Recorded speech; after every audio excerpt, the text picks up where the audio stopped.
ये दो दो भी लाइनें मिल रही थी, सब गारंटी थी। तो मैं ये वाला जो पॉइंट जो मेरा लोअर बाउंड्री का मैक्सिमम पॉइंट होगा, ये maximum guaranteed gain of player ए हो जाएगा। तो वो वाली सब चीजें लिखोगे और ऐसे सोल्व करोगे आप। ठीक है, क्वेश्चन जैसे देखोगे आप, ये 1 1 1 2 3 5 ये जो दे रखा है, तो मैंने लिखा कि इसकी प्रोबेबिलिटी x1 x2 है, ये लिख दिया x2 = 1 - x1। अब मैं लिखूंगा अगर if B choose first strategy, तो ए का एक्सपेक्टेड गेन होगा दिस थिंग, यहाँ पे 1 और 2 आ गई, x2 को रिप्लेस कर दूंगा 1 - x1 से, ये इक्वेशन आ गई, ये इक्वेशन आ गई। अब इन इक्वेशंस को प्लॉट करना हूं, these are the expected gains of player A, इनको प्लॉट कर रही है, these are the expected gains, ये सारी लाइन यहाँ बनाई। और वो लाइन बनाने के लिए या तो आप सीधा ये भी लिख दो कि मैं 1 पॉइंट एक से और 2 पॉइंट दूसरे से उठाया और उसको मिला दिया, उस लाइन को मिला दिया, इधर से 1 उठाया और इस पे 2 उठाया और उसको मिला दिया, वही लाइन, ये पहले वाली लाइन यही बनेगी, -1 स्लोप के साथ और 2 इंटरसेप्ट के साथ। ये 2 इंटरसेप्ट हो गया और -1 स्लोप के साथ ये नीचे की तरफ लाइन बन गई। यही लाइन चाहे यहाँ से प्लॉट करो चाहे ऊपर वाली वैल्यूज लिख दो। और उसमें लोअर बाउंड्री में maximum point is representing the maximum guaranteed gain to player A, maximum guaranteed. तो वो वाला ये दो मैं आइडेंटिफाई कर लूंगा, ये और ये जिसका ये इंटरसेक्शन है, वो वाली दो स्ट्रेटजी का के लिए x1 x2 कैलकुलेट करेंगे, डायरेक्ट मेथड से कर लेंगे। ये इनका डिफरेंस इधर लिख लिया, 7 और 3 का डिफरेंस, -3 और 7 का डिफरेंस 10 इधर किया, 10 इधर किया, तो बाई 2 इनका सम करूँगा तो 1/2 ये आ गया, 1/2 ये आ गया। ऐसे इधर की तरफ 4 3 7 इधर और 13 इधर, तो 7/20 और 13/20, ये y1 y2 आ गए, नहीं हाँ ठीक है, y3 लिखोगे आप, इसको y4 लिखोगे। तो जब सॉल्यूशन लिखूंगा मैं तो लिखूंगा 0 0 for player B, best strategy for player B is, क्योंकि पहले वाली तो डिलीट हो गई है, सिर्फ थर्ड और फोर्थ स्ट्रेटजी बची है। तो थर्ड के लिए आया 13/20 और चौथे के लिए आया 7/20। और ऐसे प्लेयर ए के लिए बेस्ट स्ट्रेटजी हो जाएगी 1/2 1/2 1/2 1/2, and value of the game is 1/2 का किसी एक के साथ ऐसे मल्टीप्लाई करके जोड़ दो, डॉट प्रोडक्ट कर दो। चलो अब अगला चलते हैं भैया अपना मेथड। अच्छा, इसमें ये हमने बोल दिया था अगर तीन तीन लाइन एक ही पॉइंट पे इंटरसेक्ट करती हूँ, तो आपको वही वाली लाइन लेनी है जो अपोजिट स्लोप की हो, जो सेम स्लोप की हैं, उनमें से एक को डिलीट कर देना, आपने छोड़ देना। जैसे ये और ये दोनों सेम स्लोप की हैं, दोनों डिक्रीजिंग हैं, दोनों का डेरिवेटिव नेगेटिव है, तो इन दोनों में से कोई एक चूज करो और एक ये वाली ले लो जो इंक्रीजिंग है। तो सेकंड और थर्ड ले सकते हो या फिर ये जो सी थी फोर्थ एंड थर्ड ले सकते हो, दोनों में से किसी से भी सोल्यूशन निकाल लो। इन्हें दोनों से निकाल रखा है, सेकंड थर्ड लिया तो ये होगा, थर्ड फोर्थ लूंगा तो ये होगा, दोनों केस में सेम आ जाएंगे आपके। ठीक है, तो हाँ, और जैसे ये इंटरसेक्शन पॉइंट ज्यादा भी आ सकते हैं, यहाँ भी आ गया इधर भी आ गया, लेकिन क्योंकि मैक्सिमम में इंटरेस्टेड था मैं, तो मुझे ये वाली चीज देखनी, ये दो लाइन कौन सी है। ये वाली लाइन का कोई रोल नहीं है, इवन तो दिस इज लोअर बाउंड्री, पर उसका रोल नहीं आया। अब आगे अलजेब्राइक मेथड पे। भाई अलजेब्राइक मेथड का मतलब होता है जो हम 10वीं क्लास में लाइंस की इंटरसेक्शन पॉइंट निकालना था, दो लाइन कहाँ इंटरसेक्ट करेंगी, भाई पहली इक्वेशन को 3 से मल्टीप्लाई कर दो, दूसरी को 2 से कर दो, जोड़ दो घटा दो, वेरिएबल खत्म कर दो, ये जो मेथड होते हैं उसको अलजेब्राइक मेथड कहते हैं। तो ऐसा कुछ करेंगे to find solution of general game, कैसे कितने भी साइज का गेम हो, सीधा न्यूमेरिकल पे नहीं जाऊंगा, उससे पहले दो बातें और करेंगे। ये थ्योरम इंपॉर्टेंट है, इस थ्योरम की स्टेटमेंट ओनली वो समझनी है एक बार। स्टेटमेंट क्या कह रही है, ऊपर एक न्यूमेरिकल पे जाके बताता हूँ स्टेटमेंट क्या कह रही है। जैसे ये वाला न्यूमेरिकल हो आपके पास, तो हमने क्या देखा था कि अगर y1 y2 y3 और y4 these are the probabilities for the first second third and fourth strategy of player b, ये मेरा टारगेट है y1 y2 y3 y4 को फाइंड करना। वैसे तो जब ये y1 y2 नहीं होते थे और we were interested in pure strategies में इंटरेस्टेड थे, तो हमने देखा था अगर कोई रो 1 अगर लेस देन रो 2 आ जाए हर पोजीशन पे, तो मैं रो 1 को डिलीट कर देता था। क्यों डिलीट कर देते थे, क्योंकि हम बोल देते थे कि भाई पहली स्ट्रेटजी ये बिल्कुल भी नहीं चूज करेगा प्लेयर ए, अगर दूसरे वाली हर जगह बड़ी है तो, तो irrespective of what ever be choose, इसको बेनिफिट सेकंड में है। डोमिनेंस रूल जो बोला था वो वाला फॉलो कर लेते थे, तो उसी चीज को अब दोबारा से लिख रहे हैं। तो जो गारंटीड गेन है प्लेयर ए के लिए, मैक्सिमम जिसकी गारंटी है, गारंटीड गेन, इसी को वैल्यू ऑफ द गेम बोलते हैं, इसको वैल्यू ऑफ द गेम बोलते हैं। तो जितने की गारंटी हो कि भाई कम से कम इतना फायदा तो होगा ही होगा, बी चाहे कुछ भी चूज करता रहिए, अगर इस वैल्यू का पता हो आपको, इन दैट केस किसी एक स्ट्रेटजी पे उसका बी का एक्सपेक्टेड लॉस क्या आएगा, बी का लॉस आ जाएगा एक्सपेक्टेड 2y1, प्लेयर ए का गेन कह लो चाहे बी का लॉस कह लो, प्लेयर ए का गेन डिपेंडिंग ऑन बी ने कौन सी स्ट्रेटजी चूज की है उसकी तो प्रोबेबिलिटी ले ली अब की बार हमने, y1 y2 y3 y4, तो 2y1 2y2 3y3 -y4 this is the expected value of gain of player A if player A choose first strategy। ठीक है, अगर ये वाली वैल्यू लेस देन गारंटीड से हो, वैल्यू ऑफ गेन से कम हो, ये लेस हो, पक्का लेस है भाई, कि अगर फर्स्ट स्ट्रेटजी चूज करता हूं तब मुझे एक्सपेक्टेड प्रॉफिट इतना, ये पक्का जो गारंटी है जितने प्रॉफिट की उससे तो कम है, कम है तो फिर पहली का क्यों चूज करनी है, मैं पहले को काटा मार दूंगा, पहली बिल्कुल चूज नहीं करूंगा मैं। सिर्फ ये वाली जो बात है जो कि हम प्योर स्ट्रेटजी में पूरी की पूरी रो को देखते थे, दूसरी रो से नीचे हो छोटी हो, उसको एक्सपेक्टेशन, ये प्योर नहीं, मिक्स्ड स्ट्रेटजी के केस में इस तरह से देखते हैं इसी डोमिनेंस रूल को। अगर expected gain of player A on choosing any of the pure strategy, अगर पहले चूज करता है तो इनके साथ y1 y2 मल्टीप्लाई करो, if that product is less than b then a will not choose first strategy, a को हम निकाल सकते हैं यहाँ से। और ऐसा ही b के साथ है, अगर b कोई सेकंड स्ट्रेटजी चूज करता है b, और irrespective of values of x1 x2, 2x1 plus 3x2 की जो वैल्यू है expected loss of player B, अगर ये ज्यादा हो रहा होगा वैल्यू ऑफ द गेम से ज्यादा हो रहा होगा तो उस कॉलम को डिलीट कर देंगे, उस कॉलम को अभी यूज नहीं करेंगे। यानी कॉलम को डिलीट करने का मतलब क्या हो जाएगा कि जो y2 है मेरा, उस y2 को 0 ले लूंगा, और इस केस में x1 की वैल्यू प्रोबेबिलिटी 0 ले लूंगा कि x1 पहले को बिल्कुल चूज नहीं करेगा, इसकी प्रोबेबिलिटी 0। ठीक है भाई, तो प्रोबेबिलिटी को 0 कर देंगे, उसको डिलीट करना इज सेम एज प्रोबेबिलिटी को 0 कर देना। तो ये वो थ्योरम लिखी है यहाँ पे, अब उसको पढ़ेंगे तो आपको समझ में आ जाएगा। ये थ्योरम आगे यूज भी करेंगे अलजेब्राइक मेथड में अभी। दैट फॉर सम आई, अगर ith स्ट्रेटजी प्लेयर ए की और ये उसकी गेन था, उसको y1 y2 yn से मल्टीप्लाई कर दिया मैंने, ये इसके y1 y2 yn से मल्टीप्लाई कर दिया, and if this thing is less then value of the gain, अगर ऐसा हुआ तो ith स्ट्रेटजी को बिल्कुल चूज नहीं करेगा प्लेयर ए, यानी कि xi की जो वैल्यू होगी उसकी प्रोबेबिलिटी 0 ले लेगा, xi 0, that choosing of ith strategy की प्रोबेबिलिटी 0। और उल्टा क्या बोल दूंगा, ये x1 x2 xn से किसी कॉलम को मल्टीप्लाई करूंगा, कॉलम को कर रहा हूं तो j फिक्स है, यहाँ पे j फिक्स है, कॉलम j कॉलम 1 2 रो चेंज हो रही है, तो किसी कॉलम को x1 x2 xm से मल्टीप्लाई किया और ग्रेटर देन v आ गया, तो ये कॉलम जिस yj के कोरस्पोंडिंग था तो yj की वैल्यू 0, ये मान के चलो। अब आपका अलजेब्राइक मेथड आपका हो जाएगा। जल्दी से देखते हैं भाई क्या करना है अलजेब्राइक मेथड में। जैसे ये प्रॉब्लम गिवन हो, हमने मान लिया कि value of the game is b, तो ये y1 y2 y3 are the probabilities of choosing first second and third for player b, and a के लिए x1 x2 x3 are the probabilities. तो if a choose first strategy, अगर a पहले choose करता है तो एक्सपेक्टेड गेन हो गया मेरा -y1 plus 2y2 plus y3। तो ये जो गेन है जो मिनिमम जो गारंटीड है उससे ज्यादा होना चाहिए, ठीक है, उससे ज्यादा होना चाहिए गेम, ये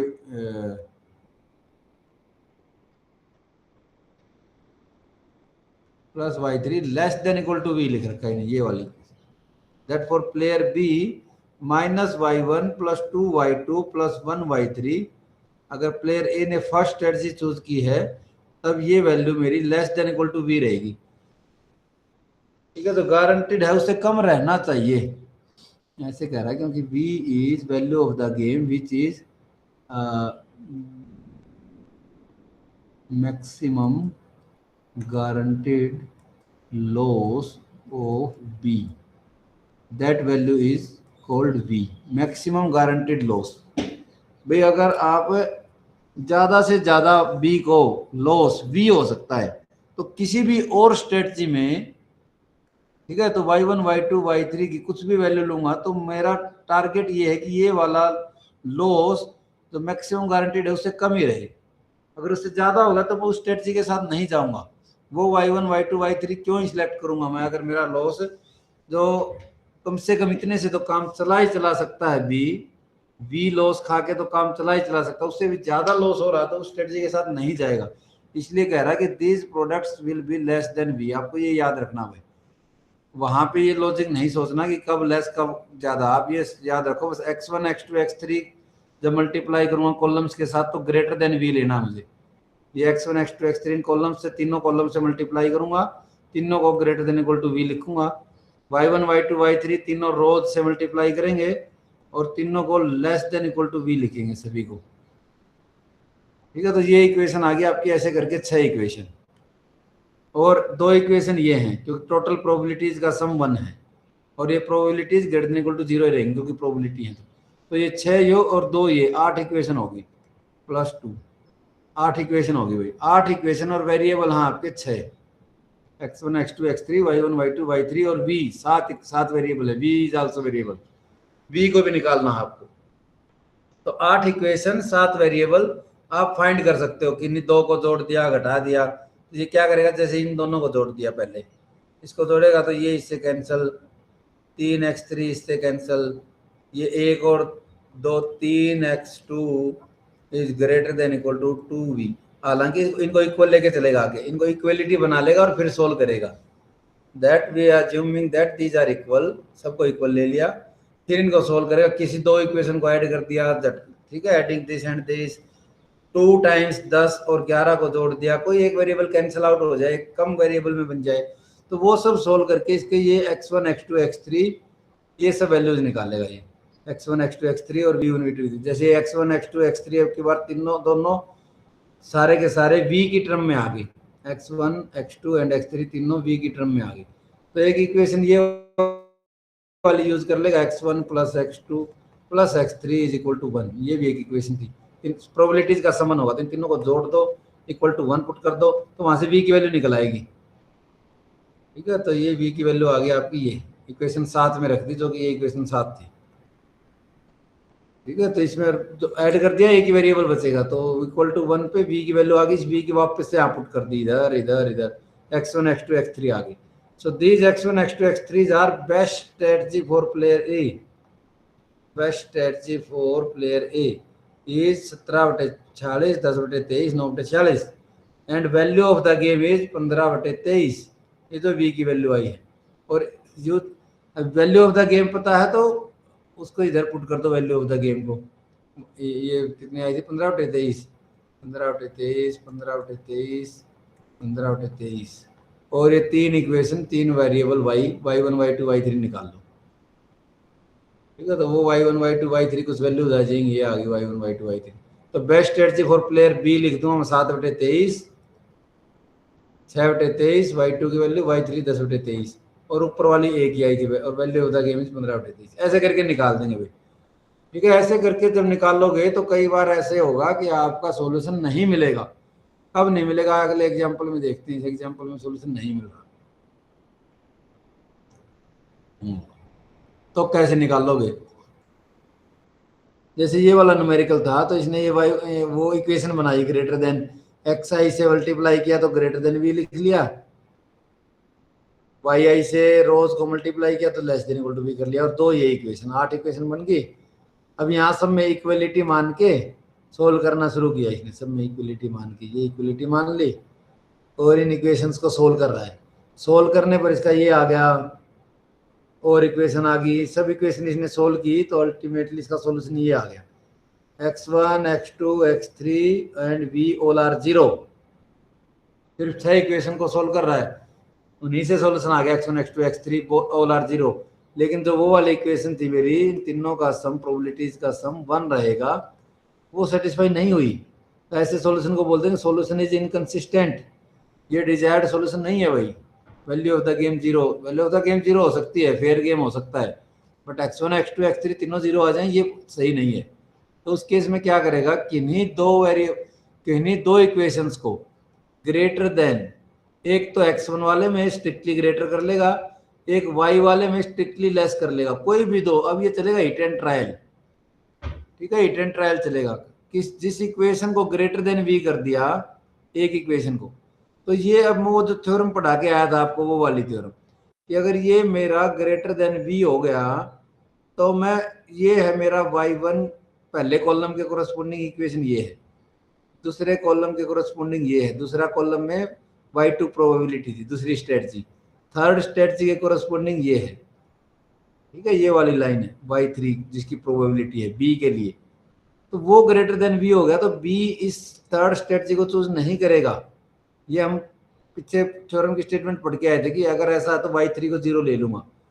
और ये सेकंड वाली, ठीक है, इसमें बस ऑर्डर देखोगे आप 1 2 3, ये दूसरी वाली लेस देन v लिया है तो x2 को 0 ले लेंगे।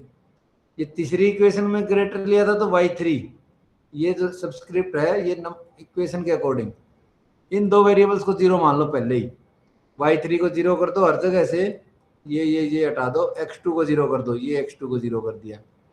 अब ये इक्वेशन जो बच गई इनको सोल्व कर लो आप। अगर यहाँ से आपका x1 x2 x3 निकला है पॉजिटिव तो दैट इज फाइन, वो सॉल्यूशन हो जाएगा। लेकिन इस केस में इसने, अच्छा इसके बुक नोट्स में पढ़ोगे तो इसने यहाँ पे y3 को 0 लेना था, गलती से y2 ही लिख रखा है यहाँ पे, but this is y3 equal to 0 लेके चलना आपने, तब इक्वेशन आगे सोल्व करनी है।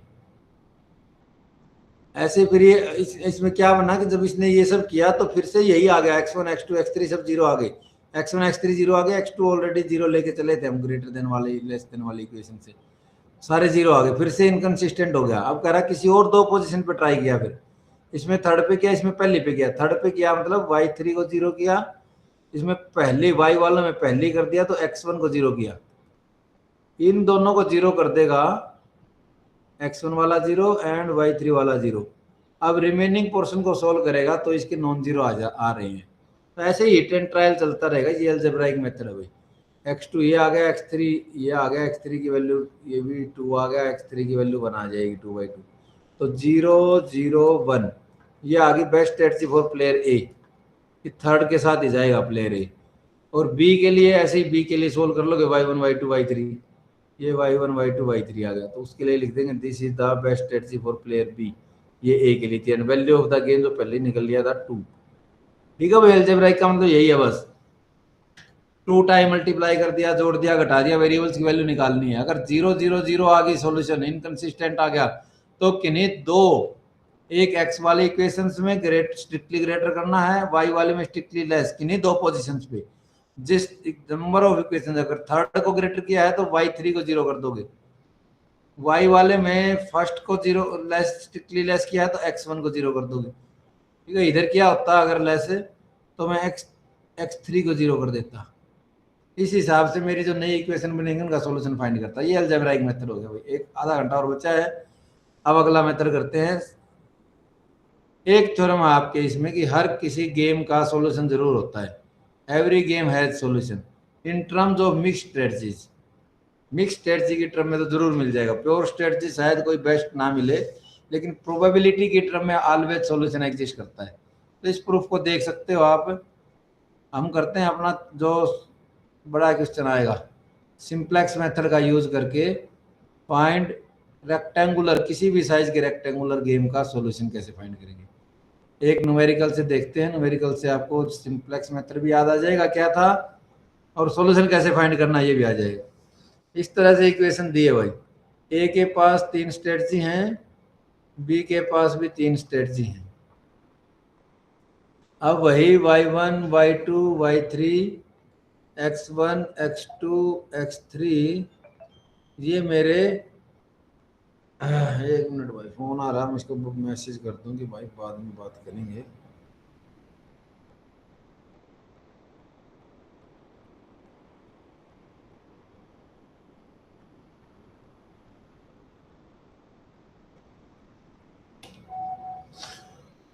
ठीक है भाई, ये y1 y2 y3, चलो। तो इस केस में क्या करूँगा मैं, यही y1 का रोज के साथ मल्टीप्लाई, और y1 का ग्रेटर देन लिखते थे कि लेस लिखते थे,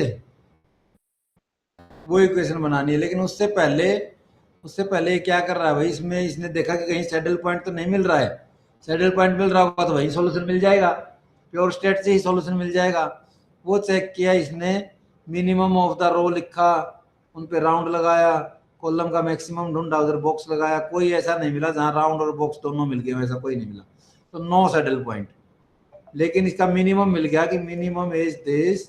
अच्छा, मिनिमम्स का मैक्सिमम, मैक्सिमिन -1 है, इन मैक्सिमम्स का मिनिमम 3 है। तो इससे इसको बोलते थे मैक्सिमिन, मिनीमैक्स को बोलते थे वी बार, और इसको बोलते थे मैक्सिमिन को वी के नीचे नीचे बार लगा रखा ना। तो और इन दोनों के बीच में अपना -1 के और 3 के बीच में, मैक्सिमिन और मिनीमैक्स के बीच में वैल्यू ऑफ द गेम होती थी। अभी कहेगा ये, चलो ये तो पता चला कि वैल्यू ऑफ द गेम इस रेंज में आएगी, लेकिन यहाँ पे नेगेटिव वैल्यूज को मैं हटा दूं, नेगेटिव वैल्यूज सारी हटानी है। तो नेगेटिव हटानी है तो इसमें 4 ऐड कर दूंगा हर जगह, हर जगह +4 कर दूंगा, 4 + 1 4, 4 प्लस दिस, हर जगह 4 ऐड कर दूंगा। तो ये सारी वैल्यू जो कि ज़्यादा से ज़्यादा इसमें -3 था, वो भी 4 ऐड होने पर 1 बन जाएगी। लेकिन अब याद रखूंगा तो नई प्रॉब्लम बन गई, उसका जो वैल्यू ऑफ द गेम आएगा वी डैश, वो पहले वाले ओरिजिनल वाले का +4 आएगा, क्योंकि सब टर्म्स में मैंने 4 ऐड कर दिया। जो मर्जी स्ट्रेटजी चूज कर ले, तो 4 ऐड करने की वजह से वैल्यू ऑफ द गेम में 4 का इंक्रीमेंट हो गया है। तो क्योंकि ये वाली रेंज तो यहाँ से यहाँ थी, 4 ऐड करने पर ये रेंज भी चेंज हो जाएगी। ये रेंज हो जाएगी -1 + 4 = 3, less than V dash less than equal to 7। अब जो नई प्रॉब्लम बन गई है मेरी, ये सब वैल्यूज में 4 ऐड करने के बाद इसका सॉल्यूशन मेरा 3 से 7 के बीच में मिलेगा। चलो मिलता रहेगा, लेकिन हमने ये याद रखना बस, जब इसका फाइनल सॉल्यूशन ढूंढ लोगे तो उसमें से 4 घटाना है वैल्यू ऑफ द गेम के लिए। ठीक है, ये जो k4 ऐड किया था ये घटाना है, बस ये याद रखो। एक ट्रांसफॉर्मेशन किया आपने प्रॉब्लम का बस। इसमें आप y1 y2 y3 probabilities, x1 x2 x3 probabilities player ए के लिए, अब इस रो का इस y1 y2 y3 से मल्टीप्लाई करूंगा। This should be less than guaranteed loss of player B, उससे कम होना चाहिए। अगर प्लेयर ए ने फर्स्ट एडची चूज की होगी तो प्लेयर बी का जो लॉस है, जो गारंटीड लॉस था, इतने से काम चला सकता हूँ, इतने लॉस से, उससे कम ही रहना चाहिए। अगर स्ट्रिक्टली लेस हो गया तो इसको मैं छोड़ दूंगा, प्लेयर ए फर्स्ट एडची चूज नहीं करेगा। फिर भाई इसमें तो और भी कम लॉस हो रहा है, प्लेयर ए इसके साथ नहीं जाएगा फिर। ठीक है, वही पिछला रूल। तो यहाँ पे लेस देन आ गया, लेस देन सिर्फ प्लेयर बी के लिए लिख रहा है प्रॉब्लम, ए के लिए नहीं लिखेगा। यानी कि जो x1 कॉलम्स का x1 x2 x3 के साथ जो प्रोडक्ट है वो उसकी जरूरत नहीं है। सिर्फ प्लेयर बी के लिए expected gain loss of player B ये लिख लिया, और y1 y2 y3 का सम इक्वल टू 1, ये 4 इक्वेशन लिख ली। ठीक है भाई, क्लियर है ये बात। अभी इसको ऑप्टिमाइजेशन प्रॉब्लम में कन्वर्ट करेगा, एलपीपी बनाएगा यहाँ से, एलपीपी जिसमें सिंप्लेक्स मेथड लगाएगा। फिर एक ऑब्जेक्टिव फंक्शन, और देन लिस्ट ऑफ कॉन्स्टेंट्स, और फिर नॉन नेगेटिविटी कंडीशन, जो वेरिएबल होंगे वो मेरे ग्रेटर देन इक्वल टू 0। ये ऑब्जेक्टिव फंक्शन और ये कांस्टेंट और ये सब ढूंढने हैं। अब ये वाली चीजें कांस्टेंट के जैसी दिख तो रही हैं, लेस देन इक्वल टू तो आ रहा है, लेकिन इधर वैल्यू होनी चाहिए लेस देन 5, लेस देन 7, ऐसा होना चाहिए। वी डैश से काम नहीं चलेगा, कांस्टेंट भी अगर बनाओ इनको तो वी डैश से काम नहीं चलेगा। ये बात क्लियर है भाई। इसको मैं एलपीपी बनाना चाह रहा हूँ, इसका सोल्व करना चाहता हूँ, जबकि मुझे मैक्सिमाइज या मिनिमाइज क्या करना है, मुझे मैक्सिमाइज ऑब्जेक्टिव फंक्शन करना। और यहाँ पे मिनिमाइजेशन की प्रॉब्लम है ये, क्योंकि प्लेयर बी के लिए लिख रहा हूँ। प्लेयर बी को तो अपना लॉस मिनिमाइज करना है, मिनिमाइज वी डैश, जो गारंटीड लॉस है उसको मिनिमाइज करना प्लेयर बी को। So this is objective minimise V dash. लेकिन वी डैश का कोई फॉर्मूला नहीं है।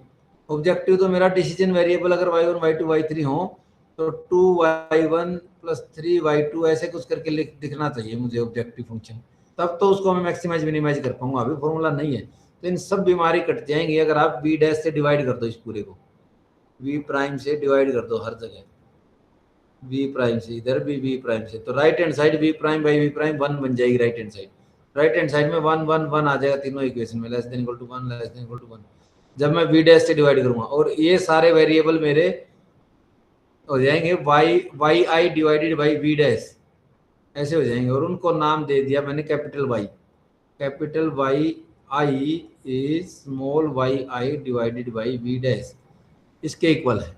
ये नई ट्रांसफॉर्मेशन नए वेरिएबल ले आया और उन वेरिएबल्स में ये इक्वेशन इसमें चली जाएंगे। जब राइट हैंड साइड 1 बन जाएगा वी डैश से डिवाइड करने के बाद। क्लियर है भाई ये कैसे बनाती 5 3 7 और ये सब, ये जो 5 3 7 तो यही थे, 5 3 7 तो वाई डैश वी डैश से जो डिवाइड किया है तब। और अब मिनिमाइज के बजाय सिंप्लेक्स को चाहिए मैक्सिमाइजेशन की प्रॉब्लम, ये लेस देन तो चाहिए था लेकिन प्रॉब्लम मैक्सिमाइजेशन की चाहिए। तो मैक्सिमाइजेशन के लिए इसने कर दिया मैक्सिमाइज जेड जो कि 1/v डैश कर लिया। वैसे हम मिनिमाइजेशन की प्रॉब्लम होती और मैक्सिमाइजेशन में कन्वर्ट करना था तो माइनस से मल्टीप्लाई कर लिया करते थे, लेकिन अब की बार 1/, कर दिया 1/, that is also the same thing रहेगा अगर वी डैश पॉजिटिव हो तो। अगर वी डैश पॉजिटिव है और वी डैश की मिनिमम निकालना तो 1/v डैश का मैक्सिमम निकाल लो, this is the same thing, वही वाला वी डैश काम करेगा। पॉजिटिव होना जरूरी है, अदरवाइज ये डेरिवेटिव करके नेगेटिव चला जाएगा, ठीक है, तो जरूरी नहीं है। और पॉजिटिव बनाने के लिए पीछे वो 4 ऐड किया था हमने हर जगह कि सारा कुछ पॉजिटिव आ जाए नेगेटिव ना रहे, इसलिए वो पिछला एक तो 4 ऐड किया था, ये रेसिप्रोकल किया है।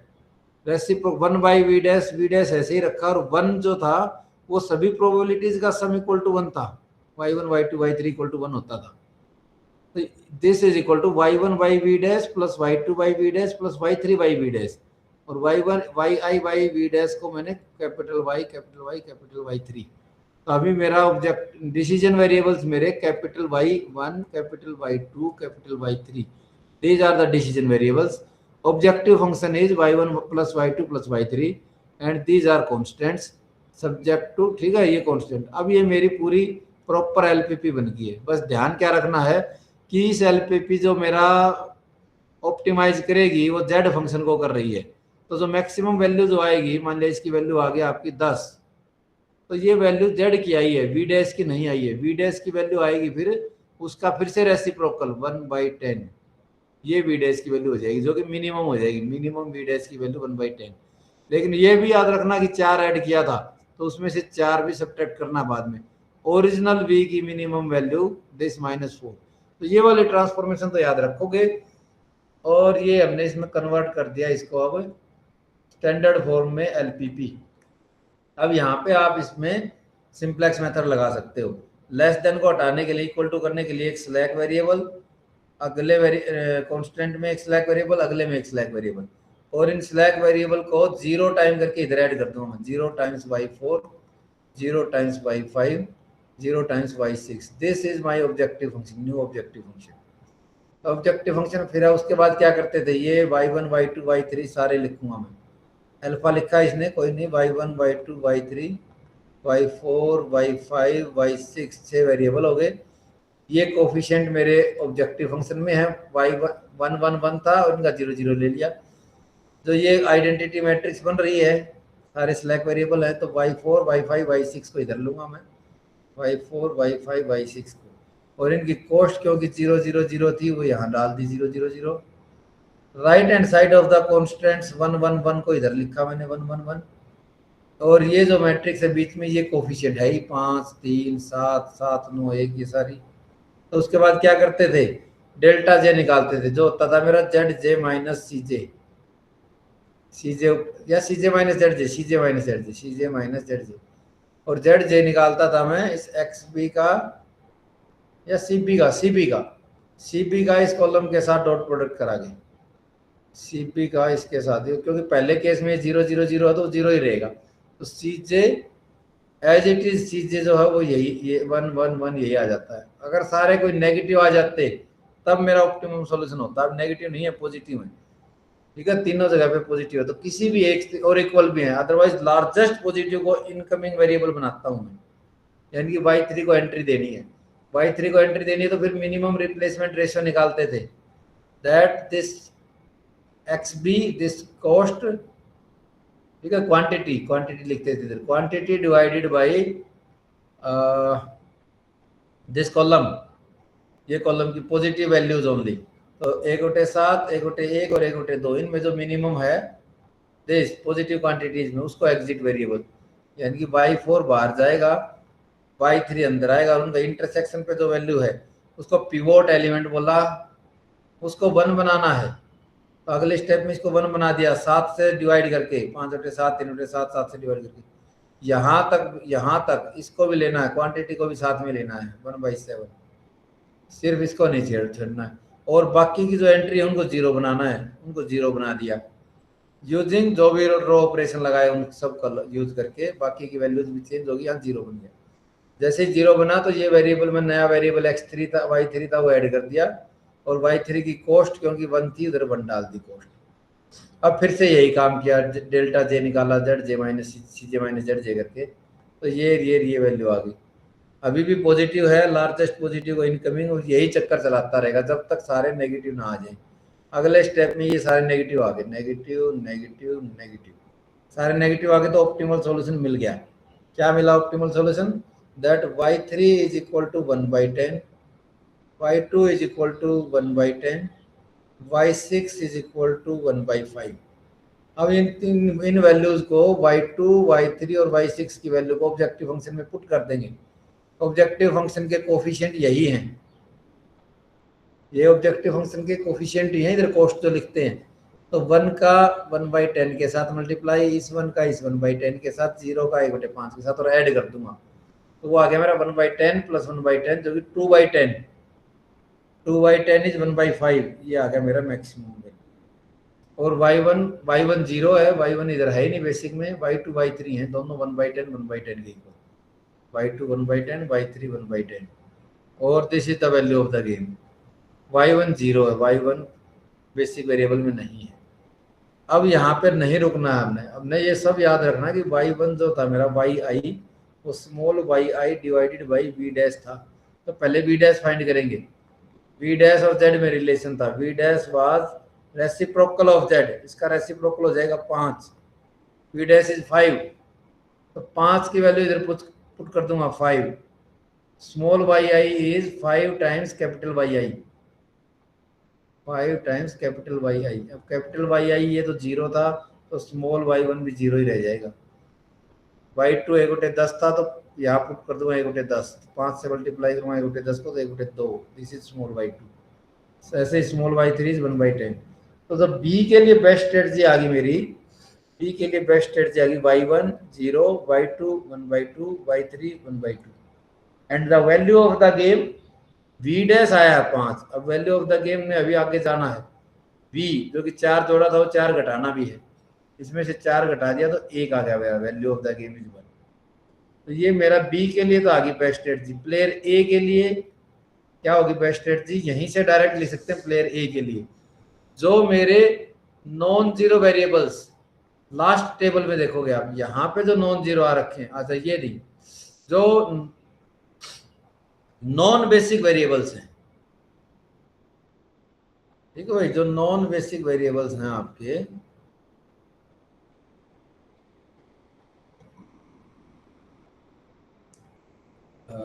जो आपके, नहीं गलत बता रहा हूँ, नॉन बेसिक नहीं, जो आपके स्लैक वेरिएबल आप लेके चले थे, ये लास्ट वाले तीनों स्लैक वेरिएबल लेके चले थे।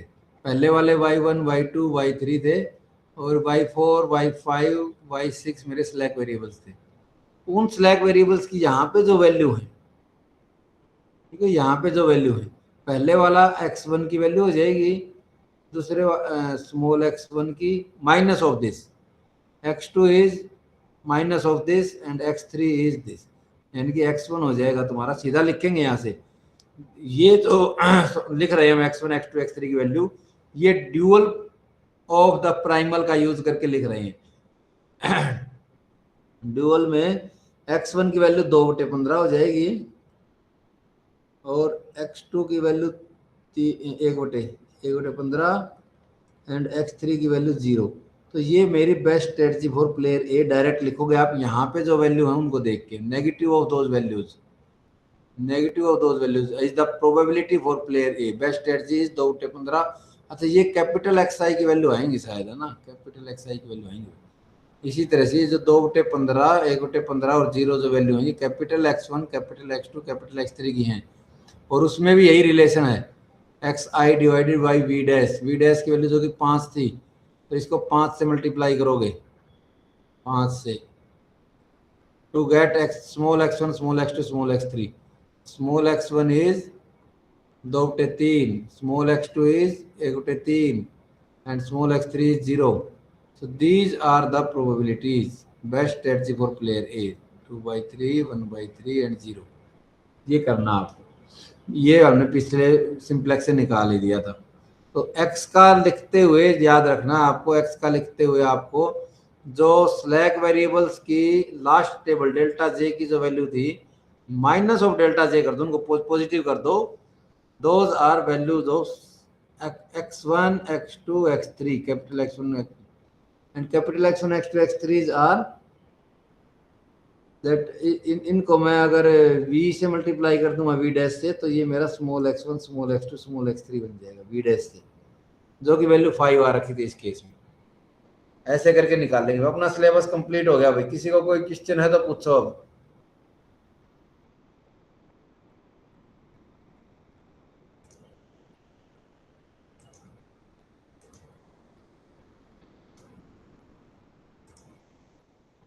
हाँ भाई, किसी का कोई डाउट है? सर कल क्लास फिर कितने बजे से होगी?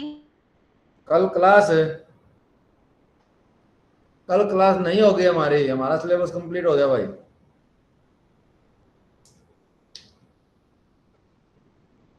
सर बाकी टीचर्स की 9 बजे से ही होगी फिर?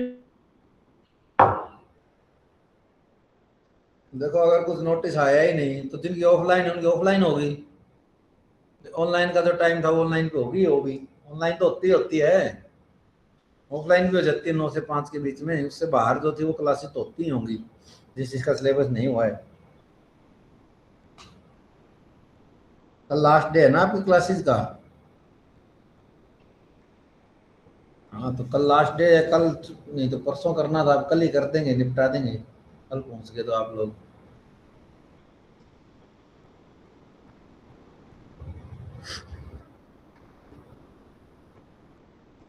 जब रेगुलर के खत्म हो जाएंगे लगभग 10 तारीख तक, 10 जून, 15 जून के बाद शुरू होंगे अब।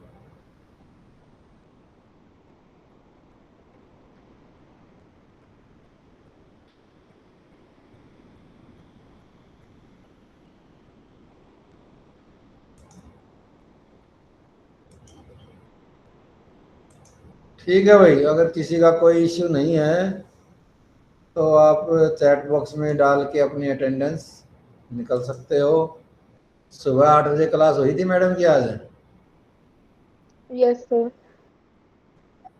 स्टैटिस्टिक्स पढ़ा रहे हैं क्या मैडम?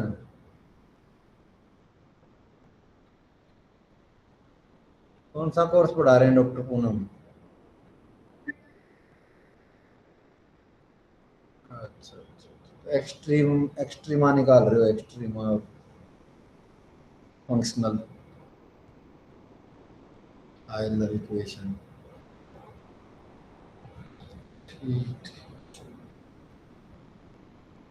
ठीक है, तो भाई कर दो क्लास खत्म। ओके, अगली क्लास कर लो ज्वाइन जाके।